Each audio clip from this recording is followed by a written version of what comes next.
이란은 세계 석유 공급의 핵심 경로로 꼽히는 호르무즈 해협을 봉쇄하겠다라는 초강수를 꺼내 들었습니다. 지금 세계 경제가 크게 휘청일 수 있다는 전망까지 나옵니다. 들어보시죠. Timing, nature, and the scale of Iran's proportionate response will be decided by its armed forces.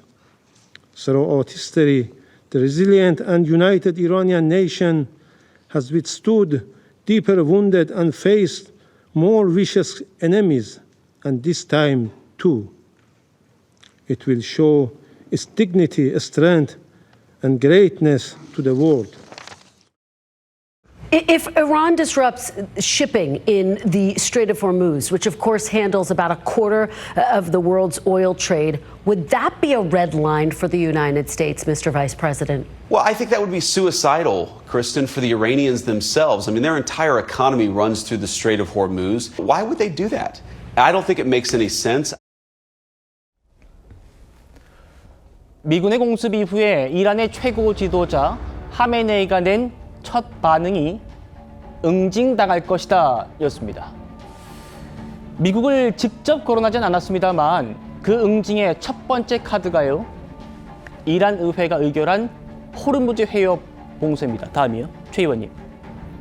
호르무즈 해협 봉쇄 이게 지금 세계적으로 크게 지금 화제가 되고 있고 논란되고 있는데 호르무즈 해협이 어떤 곳이고 여기가 왜 중요한 곳입니까?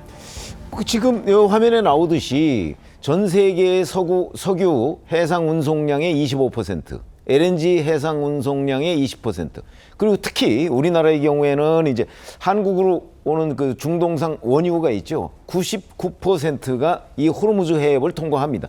아시다시피 사우디아라비아하고 이란하고 사이에 있는 해협을 얘기하는 건데요. 예. 거기가 평균 그 거리가 한 50km 정도밖에 안 되는 매우 좁은 해협입니다. 그러다 보니까 거기에 지금 이란의 대규모 뭐 잠수정이나 아니면 그 기타 그 군사 시설들이 밀집돼 있거든요.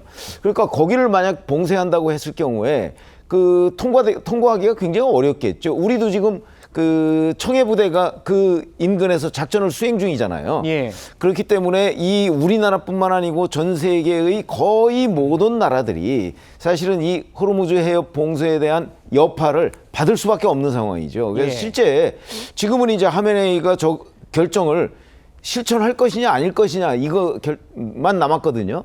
만약에 실제 저런 일이 벌어진다고 했을 경우에는 아마 저 봉쇄를 둘러싼 또 다른 형식의 어떤 전쟁 뭐 이런 것들이 불가피하게 이루어지게 되는 것 아닌가 이렇게 지금 판단이 될 정도로 굉장히 중요한 이슈죠. 예. 그래서 이제 우리는 과연 어떻게 할 것인가. 우리도 지금 뭐 관계 부처에서 아마 대단히 검토를 많이 하고 있을 겁니다.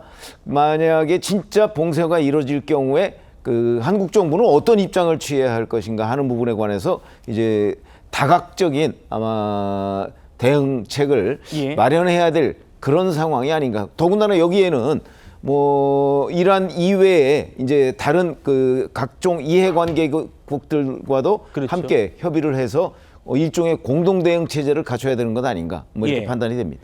그리고 최 의원님 설명대로요. 여기가 굉장히 좁은 곳입니다. 그렇지만 세계 원유에 정말 큰 비중을 그 수송에 큰 비중을 차지할 만큼 굉장히 중요한 곳이기도 해요.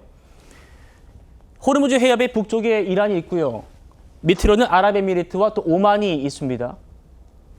그런데 이 호르무즈 해협이 수심이 얕아요. 그래가지고 큰 선박, 초대형 선박 같은 경우에는 이 50km 중에서도 아주 특정 항로로만 가야 된답니다.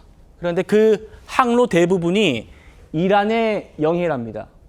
그래가지고 지금 이란이 이 사실상 해협을 통제하고 있다라고 보시면 되는데, 심범철 박사님, 이란이 이 호르무즈 해협을 어떻게 봉쇄해야 할지 방법도 지금 보도가 돼요.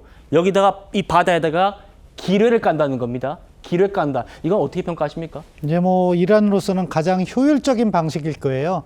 저 기뢰가 비용도 그렇게 비싸지 않습니다. 그렇지만 또 군사적인 효용은 상당히 높은 거예요. 기뢰를 제거하기 위해선 기뢰 제거선이 가서 작전을 직접 하지 않으면은 민간 선박은 도저히 지나갈 수 없게 사실상 해역이 봉쇄되는 거죠. 그 가능성이 있기 때문에 방금 전에 보도에서 보신 것처럼 벤스 부통령에게 미국 기자가 질문을 한 거죠. 그렇다면 이것이 과연 미국이 보다 확대된 군사작전의 레드라인이냐 금지선이냐 하는데 벤스 부통령이 말을 못 하잖아요. 사실은 저기를 봉쇄하게 되면 미국에게도 피해가 엄청나게 큽니다. 왜냐하면은 원유 수송로가 막히게 되면 원유가 유가가 인상되고 유가가 인상되면 지금 트럼프 행정부가 고민하는 것이 미국에서 물가 인상을 막아야 되는 부분이 있어요. 그것과 금리 인상 문제 이게 다 맞물려 돌아가기 때문에 상당히 어려운 부분이고 그렇기 때문에 지금 이란도 그것을 갖다가 협상 카드로 쓴다고 봐요. 아직은. 왜냐하면은 이란 의회가 그걸 결정할 필요가 없잖아요. 최고 국가안전보장회의에서 바로 결정해버리면 되는데 한 단계를 거친다는 것은 이란도 이 카드를 지금 만지작거리고 있는 것이고 그렇기 때문에 아직 미국의 군사기지에 대한 공격도 이어지지 않고 있다 이렇게 보는 거거든요.